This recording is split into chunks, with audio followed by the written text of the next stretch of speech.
In February, a sad, confused man even lit himself on fire in front of the Israeli embassy, and in his last Facebook post, he said, "Many of us like to ask ourselves, what would I do if I was alive during slavery?" Interesting cocktail question, sir, and I guess the right answer is kill myself. But it wouldn't have actually fixed the problem if General Ulysses S. Grant had immolated himself and his last words were, "Hey, Lincoln, are you using that log?"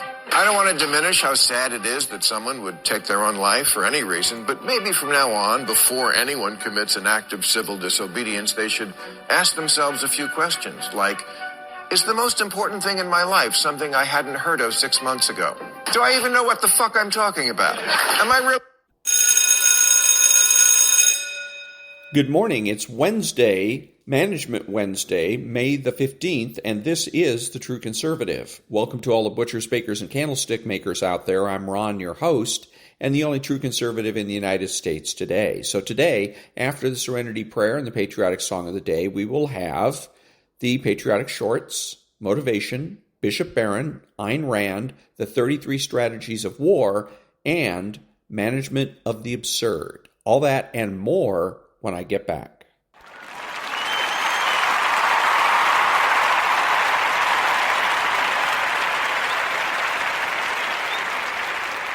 God, grant me the serenity to accept the things I should not change, the courage to change the things I should, and the wisdom to know the difference. Amen.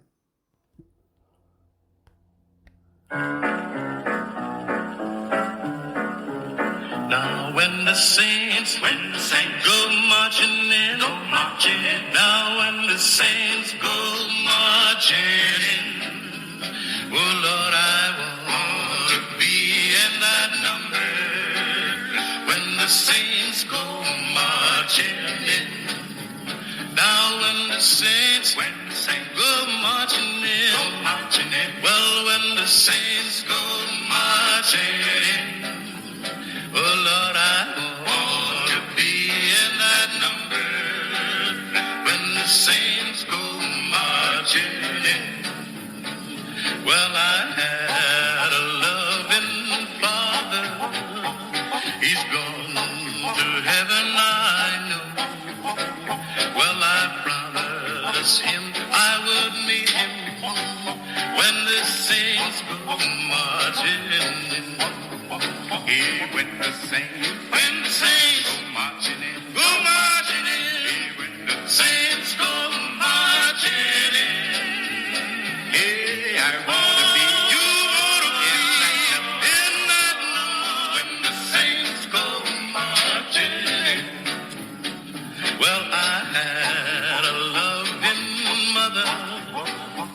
She's gone to heaven, I know. I promised my mother I would meet her when the saints go marching in. Yeah, when the saints go marching in, when the saints go marching in. Yeah, Lord, I want to be in that number when the saints go marching in. Well, you know, I heard the voice of Jesus saying, come unto me and rest. Oh, yes, lay down, thou weary, one lay down, thou head upon my breast. Well, when the saints go marching in, now when the saints go marching in, I want to be in that number when the saints go marching in.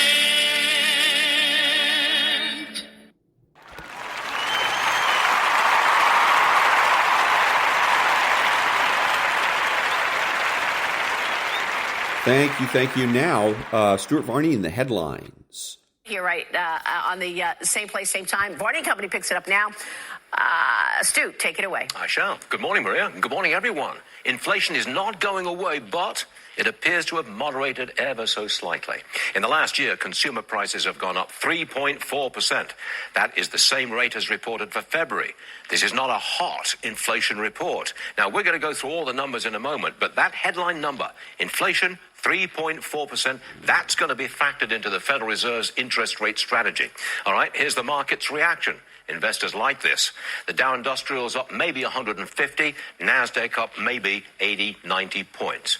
The 10-year Treasury yield, just look at that, it's coming down. It's off 7 basis points all the way back to 4.36%. Stock market investors really like that. The 2-year Treasury yield also on the downside, 7 basis points, 4.74% right there. Bitcoin's going up, 63,700 at latest count. Gold is going up, 23.76. It's up $16. Oil, not much movement. You're at $77 a barrel. And gas, again, not much movement there. It's at an average price of $3.60 for regular, and diesel, no change, $3.93. All right, let's get to politics. Biden does it again. He said inflation was at 9% when he took office. It was not. It was 1.4%. Why does the president repeat the error? He seems to be denying reality. He's imposed huge tariffs on a variety of products from China. That is inflationary. He's put a 100% tariff on Chinese EVs. He's protecting the domestic auto industry, which just happens to be centered in the electorally important state of Michigan. Separately, the Wall Street Journal reports a $1 billion weapons deal with Israel. This seems to be a reversal of the arms embargo. Donald Trump has been anything but quiet, or silent, I should say. He thinks Biden will get out of the race. And he probably won't pick his vice president until the Republican convention in July. One more item, and this is a big deal. Biden says he wants to do 2 face-to-face TV debates with Trump in June and September. On the show today, the left takes a hit at UNC Chapel Hill. The trustees have taken over $2 million out of the Diversity, Equity, and Inclusion program and given it to the campus police. DEI cut, and the cops get more money. How about that? It's Wednesday, May 15th, 2024. Varney & Company is about to begin.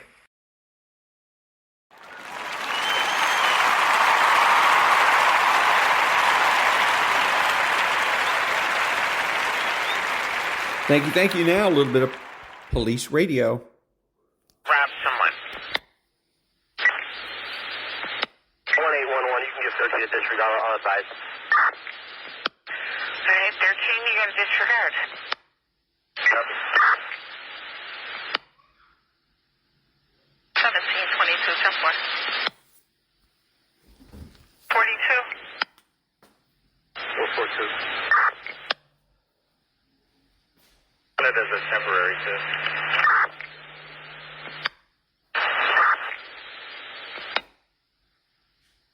23. Can you help me out? Can you contact the body department? The victim says he fell into its a water meter vault, and there's a cover on there. I don't know if it's supposed to be secured or just placed on tap. Can you double check with them, see if it's supposed to be secured? If it is, can you have someone come out and secure it, please? There's a cover on it? It's like on it, but it's just like right on top. I don't know if it's supposed to be secured on there, locked there. I don't know. Did he move it in order to fall into it, or was it on the side or something? Said when he stepped on it, it moved, and his leg fell in.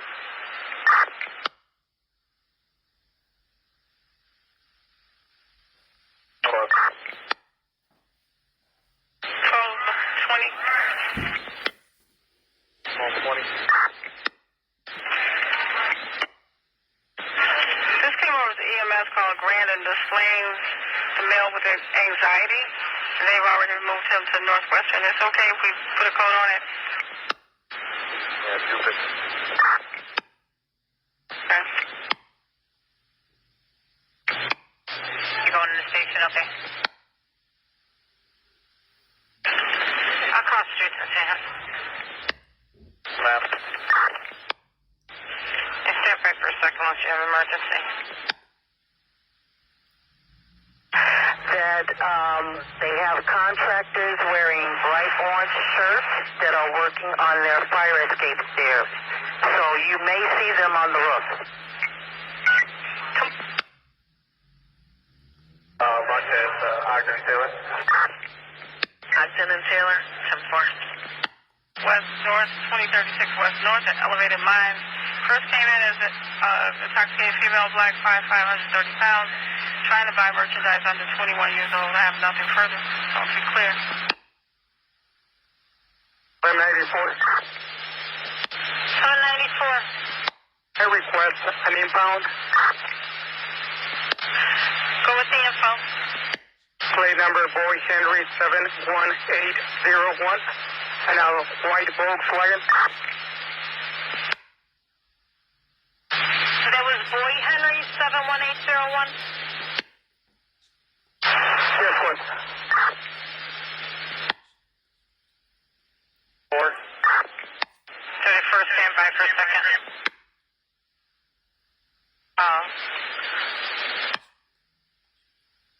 Report. 10-4. Do you have, Yeah, he will go. 6853 Halsted, is that a good address, or what do we use? Going to my location, I have a female, 23 years old. She said she's about 3-4 months pregnant.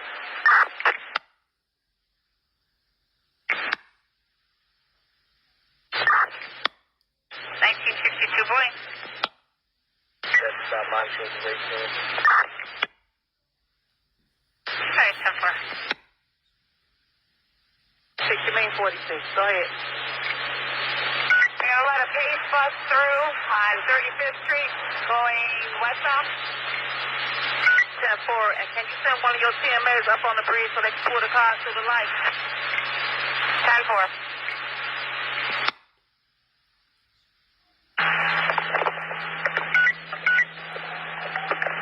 Does someone have an open key?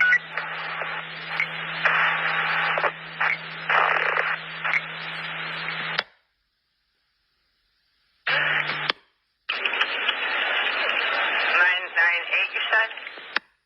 988 on the mile. 988. Okay. Next unit coming in. 914 Adam. 914 AM. Go ahead. One. Please at 261. Sorry to cut you up. No, no problem. 261 off. I'm fine. And that was a little bit of police department radio. I wanted to say that the True Conservative supports law enforcement in general. For a nation of laws, then it makes sense that we're going to have law enforcement, and that it makes also sense for every citizen to support those efforts. But it does not follow that because I support law enforcement that I automatically support everything that every law enforcement officer in this country does. And nor does it follow that I believe, nor should I believe, that law enforcement has the right to enforce the law. It does not. Let me say it again. Law enforcement does not have the right to enforce the law. It is authorized to enforce the law, but it does not have the right to do so. Back in a minute.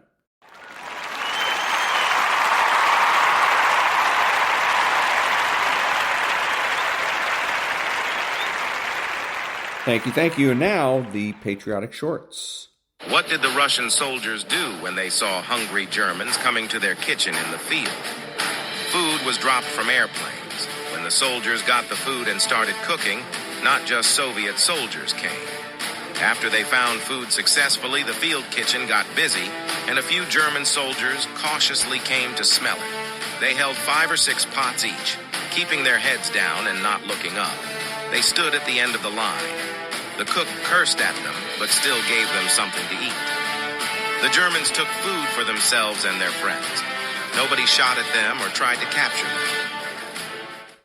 Why does the Air Force allow even the nastiest call signs? Every fighter jet pilot must have a call sign. If you are not getting one, it means you're weird or no one likes you enough to give you one. The command allows call signs because it is part of tradition. What could be better than giving a nasty or offensive lifelong nickname to your friend? Here are a few good ones. A guy whose surname was Bright got the call sign Not So during flight school. Pilot Not So Bright. A new trainee showed up to his first flight wearing Naruto gloves. 14 years later, he's still known around as Mittens. One pilot got the name Harpoon during flight school because he would frequently end up connecting with some big ladies in bars. On the same note, Big Ducker was too offensive and had to be changed. His new call sign became Hog Rider. Intake was given to a pilot who had the largest nose you had ever seen. A Navy F-18 pilot had stomach issues in flight and crapped in his flight suit a couple of times. He missed the landing and had to go around. That's how he got the name STAB. Shat twice and bolted. Some dude badly wanted the call sign Hand of God, but everyone would just say hand and follow with job instead.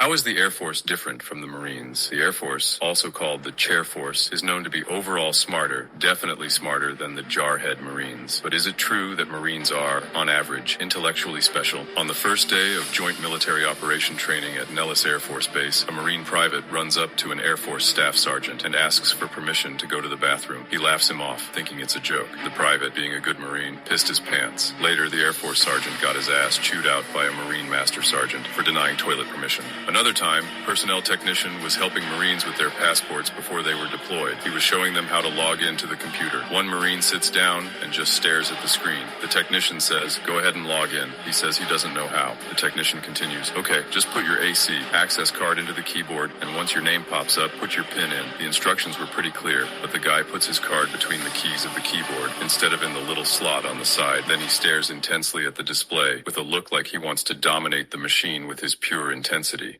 Why American F-35s cannot yet destroy a single squadron of Russian Su-57s is not what you think. The Su-57 is a much larger aircraft than the F-35, being over 20 feet longer and a significantly larger wingspan. This makes it a bigger target, but the Su-57 is also much faster, with a maximum speed of over 1,600 miles per hour compared to F-35's 1,200 miles per hour. The Su-57's range is also more than double that of the F-35. But the speed and range is not why the F-35s cannot yet destroy a squadron of Su-57s. It doesn't have to do with their stealth capabilities either. In fact, the F-35s are believed to be more stealthy than the Su-57s. The real reason has to do with numbers. The United States currently operates about 450 F-35s, but the Russians have less than a handful of Su-57s, not enough to create even one squadron, which at least needs 12 aircraft. You cannot destroy something that doesn't yet exist, which is... Had a hell of a battle in the Siegfried Line. The 82nd said it was the worst battle that they had ever been in. So we had to take their word for it because they've got around a lot. So anyway, we wiped out the area there. Very difficult. Each split was a fight, each split of the area. And we got them cleaned out. That area now is no longer there. It's a mine, surface mine, whatever they call them. And the town was never rebuilt. They just tore all the rest of it down and left it that way. Fallujah was left abandoned for 6 months. You had bodies all over the streets. That the bacteria was just festering. We all had strep throat within 3 days of being at Fallujah. Everyone had a temperature and diarrhea. It was horrible. But you don't know what you're seeing. You can't trust your eyes. You can't trust what you're hearing because you're hearing shot. So really, I'm going by smell. And if a guy lives in an abandoned house, he starts to smell. You smell his teeth, his breath. You smell the way he's using the restroom. And you also know that these guys aren't eating well. So they're getting upset stomachs. So I would smell a certain type of gas or a certain type of breath, and I would be like, someone's living here. You know, you would see it. Our guys would have a conversation, and then everyone would just, like, spidey sense, because they would see, like, an orange fresh cup or a plate that was clean and everything else has dust on it, and it was like, someone's here. So that was something we learned a long time. And that was the Patriotic Shorts. Back in a minute.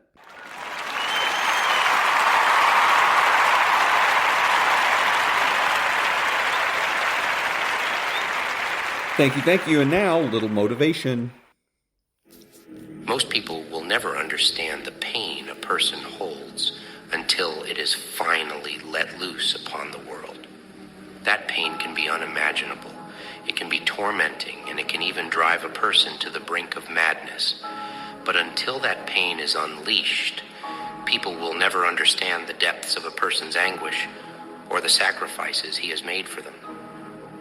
A person holds back his pain, he swallows his sorrows, and takes on the burden for the sake of others. He hides his pain for the sake of those he cares about. But that pain can only be held in for so long. Unleash that pain, unleash that power you have within, and turn it into fuel. Turn it into greatness. Turn it into a massive force that cannot be stopped. Because the only person that can hold you back is you. We often find ourselves besieged by trials and tribulations, each one threatening to drown us in a sea of despair. Yet within the depths of our suffering lies a transformative power waiting to be unearthed and harnessed for greatness. Pain, my friend, is not merely a burden to be endured. It is a crucible through which we forge our inner strength. Every setback, every heartache, every moment of anguish is a potential catalyst for growth, a chance to rise from the ashes of adversity, like a phoenix reborn. It is in our darkest moments that we discover our true resilience. Forged in the fires of adversity, we emerge not as victims, but as warriors, armed with the indomitable spirit to conquer any challenge that dares stand in our way. But how, you may ask, do we turn pain into fuel for greatness? The answer lies within, in the depths of our own resolve and determination. It is through acceptance, through embracing our struggles as opportunities for growth, that we unlock our full potential. Instead of allowing pain to consume us, let us harness its energy to propel us forward. Let every setback be a stepping stone, every obstacle a chance to prove our mettle. For it is not the absence of pain that defines us, but our response to it. So, my friend, I urge you to embrace your pain, to channel it into something extraordinary. Let it be the driving force behind your ambition, the fire that ignites your passion. And remember, in the face of adversity, you are not alone. Together, we can turn pain into power and greatness into reality.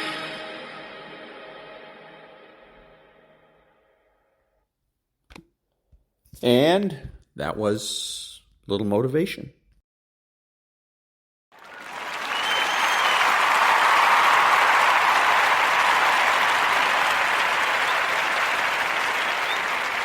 Thank you. And since I didn't do a Daily Dad yesterday, we're going to do two today, May 14th and May 15th. May 14th. Compete on this. Compete with yourself and root for everybody else. Candace Millard. We all find ourselves in competition with other parents. Maybe we see how our car compares with everyone else's at school drop-off, or we dress up really fancy for a school fundraiser, hoping to turn heads. Very quickly, this kind of competition can transfer to our kids. We want to make sure that they have the same gadgets as their peers. We can look at what colleges they get into compared with their friends, or we can start to push them to be valedictorian or captain of the baseball team or president of the student council. And this is not just a superficial competition, but a stupid and possibly destructive one, as those varsity blues parents currently serving prison sentences should remind us. Not just because it's a competition we'll inevitably lose. There will always be someone richer, someone hotter, someone whose kids are more naturally gifted. But it's also stupid because it can rub off on our kids in the worst way. If you're going to compete with anyone, we should tell our kids, compete with yourself to be the best version of yourself. Compete over things you actually control. Make no mistake, we should take that advice ourselves. Compete with yourself to be more present, to be kinder, to have more fun with your kids, to beat what you got from your own parents. Focus on the stuff that's up to you that can be an example for your kids as they grow into the people you want them to become. May 15th. Teach them empathy. One of the wonderful benefits of reading fiction, studies show, is that it helps cultivate empathy. By reading and experiencing the interior lives of characters on the page, we are reminded that not everyone thinks and acts like we do. We are reminded that not everyone has been as lucky as we have been. It also happens that fiction can teach us this empathy by way of specific advice and admonition. Perhaps you remember this opening line from The Great Gatsby. In my younger and more vulnerable years, my father gave me some advice that I have been turning over in my mind ever since. F. Scott Fitzgerald writes, whenever you feel like criticizing anyone, he told me, just remember that all the people in this world haven't had the advantages that you have had. We need our kids to understand this. And that's why they have to read The Great Gatsby and every other great novel. It's also something we have to explicitly remind them, the way that Nick Carraway's father did in the book. Most importantly, it's something we have to model ourselves. And that was the Daily Dad for May 14th and May 15th. And I want to say, as far as the criticism part, there seems to be people that are out there that are bound and determined to eliminate criticism, period. And it's wrong. Criticism is very useful for helping people go the right way. If somebody's going to San Francisco, they're in California, they're going to San Francisco, but they're heading south, they're going the wrong way. You don't just sit there and say, oh, well, I guess he didn't have the same life advantages I did. Right? You're going to end up in Tijuana. So you have to criticize. But the thing is to criticize, but be prepared to admit that you're wrong when you're wrong. And if necessary, make amends. Back in a minute.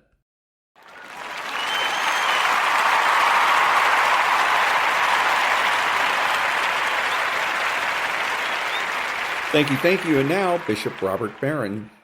I'm standing before you as a relatively free speaker of English. I can express all my feelings and thoughts with sufficient nuance. How did I get so free with English? Because early on, I was told just talk any way you want. Well, of course not. From the time I was a child, my speech was controlled and it was limited by the laws of English vocabulary and syntax and grammar. Again and again, I was corrected in my speech. The law of English got ever deeper inside of me so that it determined not just the way I think, but even the way I feel and react. I so internalized the laws of English that I became a free speaker of the language. The law is not the enemy of freedom, but the condition for the possibility of freedom. It's the law, in fact, that makes us free. So it goes on a biblical understanding of freedom. In the Bible, freedom means something like this: not self-determination, but rather the disciplining of desire, so as to make the achievement of the good first possible and then effortless.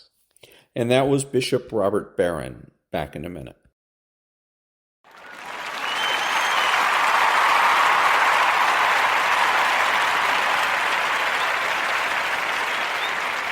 Thank you. And now, the Ayn Rand quote of the day. The basic principle of objectivism is that man must be guided exclusively by reason. Reason is the faculty that identifies and integrates the material provided by his senses. That's a formal definition. That reason is man's only tool of knowledge, his only guide to action, and his only guide to the choice of values. As a consequence of that, man's proper ethics is a morality of rational self-interest, which means that every man has a right to exist for his own sake, and he must not sacrifice himself to others or sacrifice others to himself. And that was the Ayn Rand thought of the day. Back in a minute.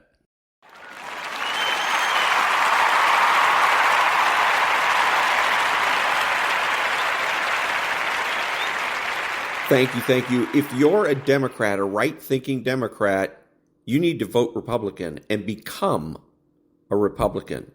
We are the true party of government. We are the ones that love government. The Democrat Party just loves power. Back in a minute.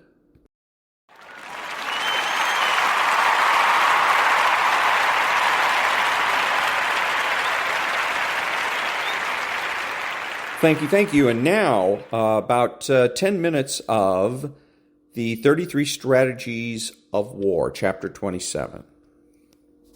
From The Prince by Niccolo Machiavelli.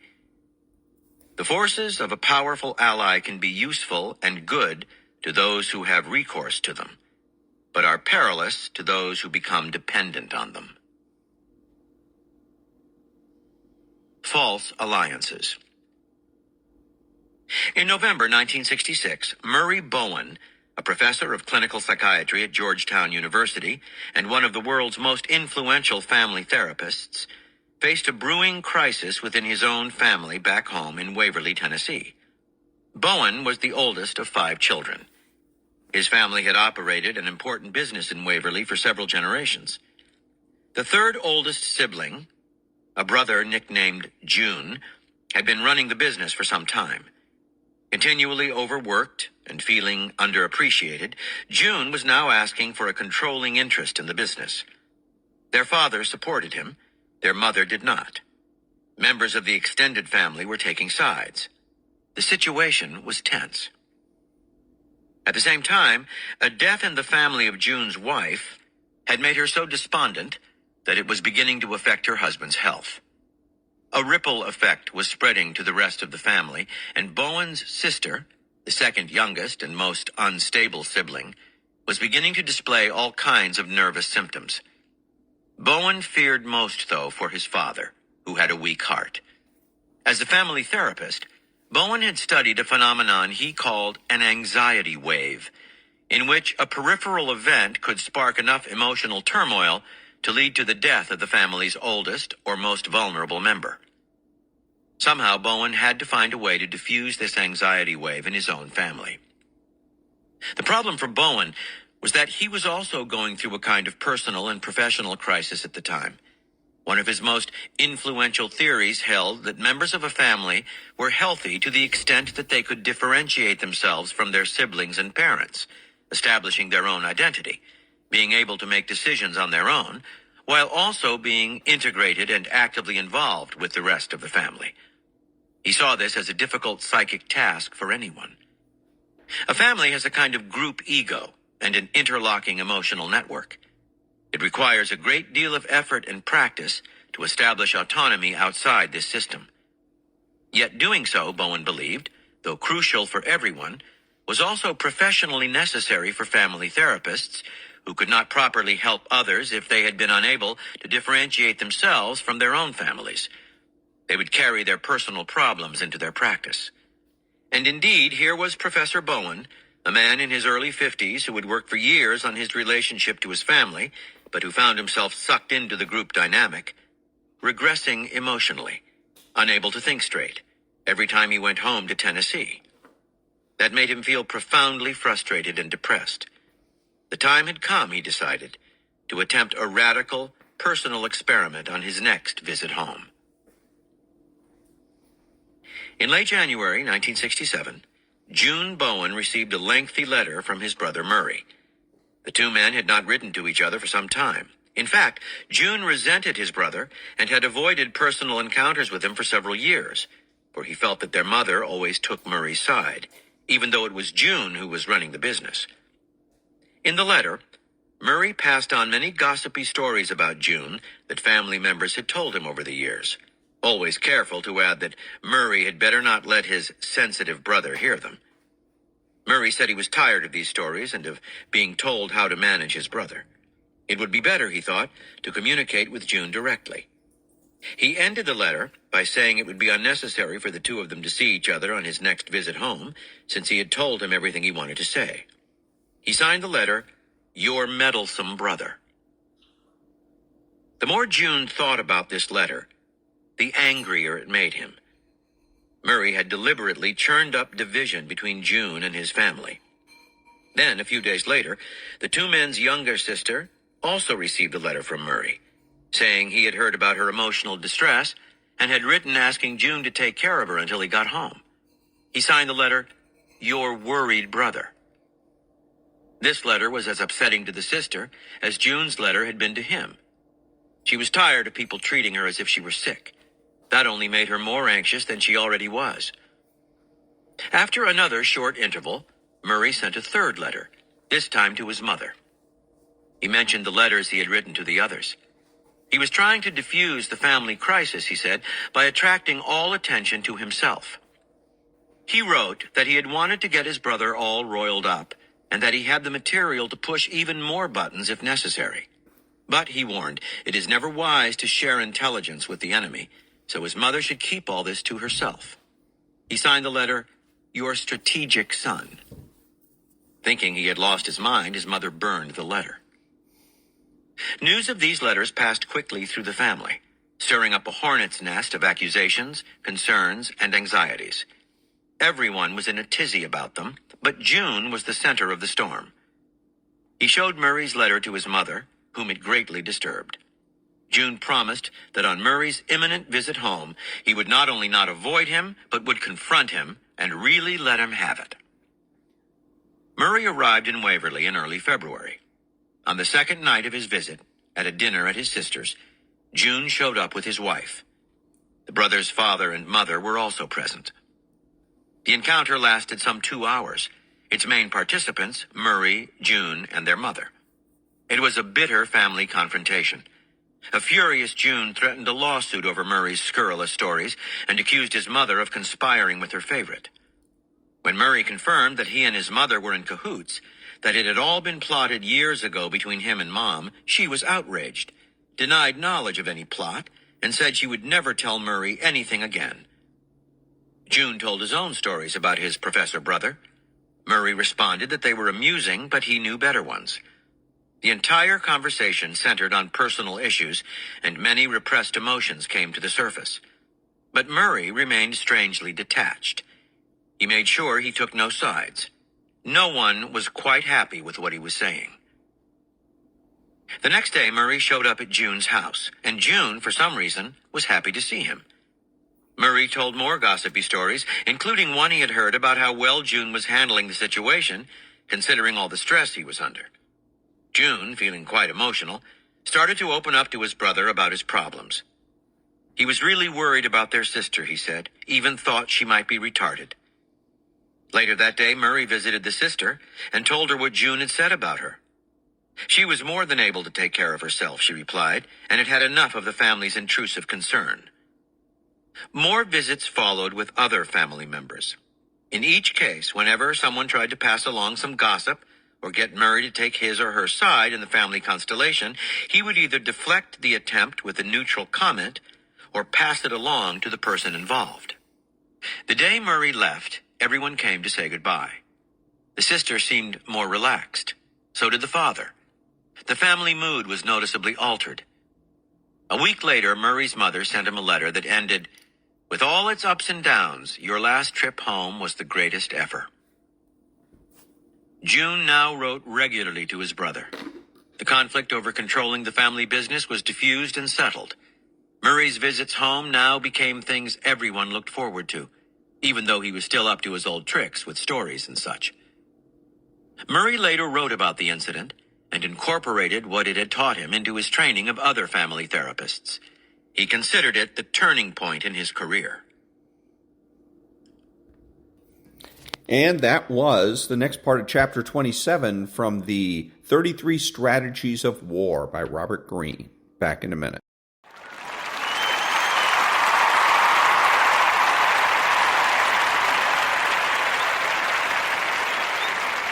Thank you. So the one of the things that that everybody's talking about now is the debate that's supposed to be on in June and in August between former President Donald Trump and soon-to-be former President Joe Biden.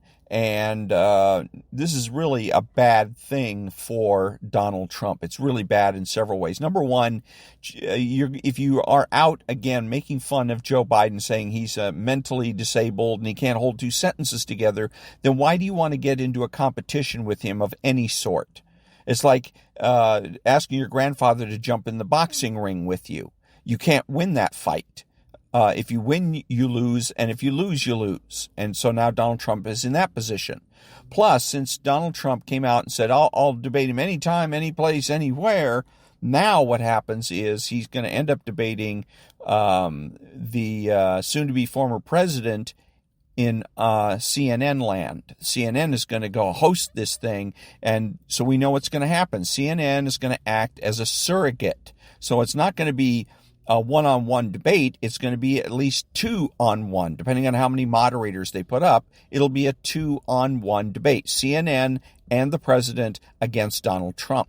And Donald Trump, of course, couldn't back out. He's already accepted it, but he couldn't back out anyways. So, and no matter how well Donald Trump does and or how poorly the soon-to-be ex-president does, CNN will make sure to claim that Biden won.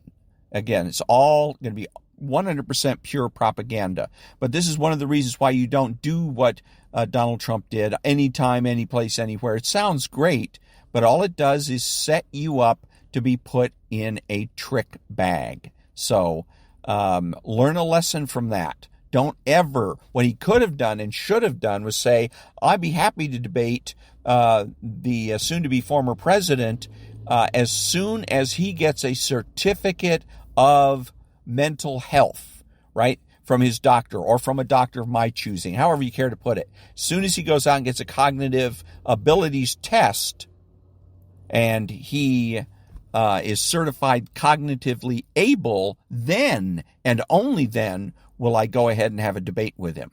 That would have been perfect. But again, Donald Trump has a tendency to be impulsive and put himself in rather awkward positions, and it makes it hard to sympathize with him. But then again, I guess I'm not interested in sympathizing. I'm more interested in respecting and admiring. And I do admire Donald Trump a great deal and have a lot of respect for him. Whereas with Joe Biden, I sympathize, I feel sorry for him, but I have no admiration or respect for the man at all. Back in a minute.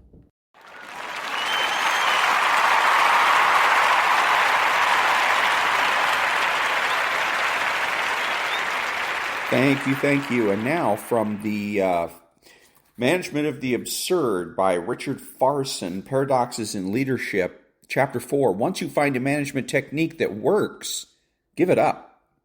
Each new human relations technique always promises to make the leader more effective. Managers who are taught to listen non-judgmentally or to reward certain behaviors in others may initially feel that they have found the answer. At last, something that works. But the feeling seldom lasts.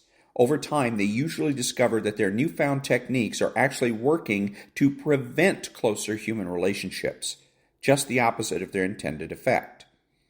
The most obvious reason is that any technique loses its power when it becomes evident that it is a technique. Don't listen to me that way. Don't treat me as if you were my therapist. I see what you are doing. Are you rewarding me now? As we saw in previous chapters' examples from parenthood and management, most techniques derive their power from the context in which they are used. That is, they are in contrast to the way things are usually done. If a manager rarely pays attention to an employee and then begins to do so, the effect is quite dramatic. But if the manager is regularly attentive, the attention loses its power because it is not contrasted with its opposite. Techniques consciously employed to communicate one kind of feeling may be undone by deep-seated and contradictory feelings that are unconsciously transmitted at the same time. The resulting mixed message confuses and disturbs the recipient. It is ineffective to try to send messages that communicate firmness, affection, or interest when opposite feelings are closer to the truth. An erosion of respect. Some managers seem to spend their lives trying to discover techniques that will produce desired behaviors in employees without the employees being aware of them. This is a high-risk approach that will likely end with the managers losing respect for and confidence in their employees. Let me explain. Assume that I have knowledge about certain techniques, but my employees lack that knowledge. My compassion for them will almost certainly erode if I succeed in using that knowledge to change their behavior in some way, for they will have been fooled, and I cannot help but lose some respect for them as a result. The situation is only worsened if I think I should be able to handle these people but can't, which of course is usually the case. Carl Rogers was perhaps the first to articulate this problem. He knew that when a therapist thought he or she could handle a client, an invisible erosion of respect began. To be truly effective, the therapist had to respect the client and be open to whatever might happen. The same is true in management. It is the ability to meet each situation armed not with a battery of techniques, but with openness that permits a genuine response. The better managers transcend technique. Having acquired many techniques in their development as professionals, they succeed precisely by leaving technique behind. Feelings discovered. One of the most useful ideas to remember is that what we might call the reciprocity rule of human behavior, that over time people come to share reciprocally similar attitudes toward each other. That is, if I have a low opinion of you, then while you may for a time hold a high opinion of me, it is unlikely that your high opinion will persist. Eventually, you will come to feel about me the way I feel about you. That's another of the snares of the technology of human relations. We believe we can acquire techniques that will hide our true feelings about people and enable us to convey an image of ourselves that they will respect, even though we do not respect them. We think, for example, that by learning a communication technique, we can gain control over what we are communicating. All this is nothing short of self-deception, I'm afraid. Ultimately, people discover who we are and come to regard us as we regard them.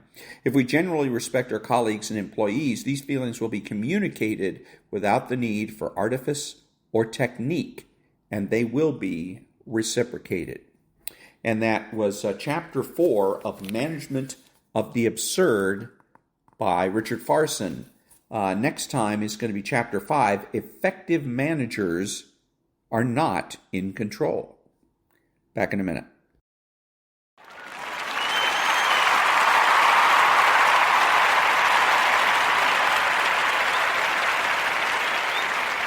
Thank you. The following is one of my voiceover demos. If you're a voiceover artist and you would like to advertise one of your demos on my podcast, please send an MP3 to thedrill12, all one word, at gmail.com. That's thedrill12 at gmail.com. Back in a minute. Americans love scenery. We want to see it all, from one coast to the next, Mount Rushmore down to the Everglades. So hop into a Chevy Malibu and take the scenic route. It's the car you knew America could build. There's a place where people count on friendships they can trace back generations, where they can count on the same stool at the coffee shop waiting for them every morning. This place is called Glen Ellen, and you can find it in every bottle of Glen Ellen wine. This is craft brewed Herman Joseph's, the smoothest, easiest drinking specialty beer in the entire solar system. And I believe you'll find drinkable in the dictionary right after don't order a beer you can't drink. Zoingo! Boingo! The freestyle pogo with more boing, more bounce. Bounce further, bounce higher with Zoingo Boingo. To see what makes Arrowhead Mountain Spring water different from those other waters, you have to go back to the source. And with Arrowhead, that means going back a little farther and longer than most. Between security challenged and security strengthened, there's one important word: how. And it is the how that makes all the difference to our nation and our world. Lockheed Martin. We never forget who we're working for. What makes Kraft singles so good? 2 out of every 3 kids don't get the recommended amount of calcium. But with Kraft singles, they get a good source of calcium and the taste they love. Kraft singles. Magic every single time. Throw boring overboard with a new real meal from Long John Silver's. A meal worthy of a plate, just $4.99. Only at Long John Silver's. We may not all be geniuses, but we can all do something smart. Introducing the Hyundai 199 Sonata Lease. It's a smart deal on a really smart car.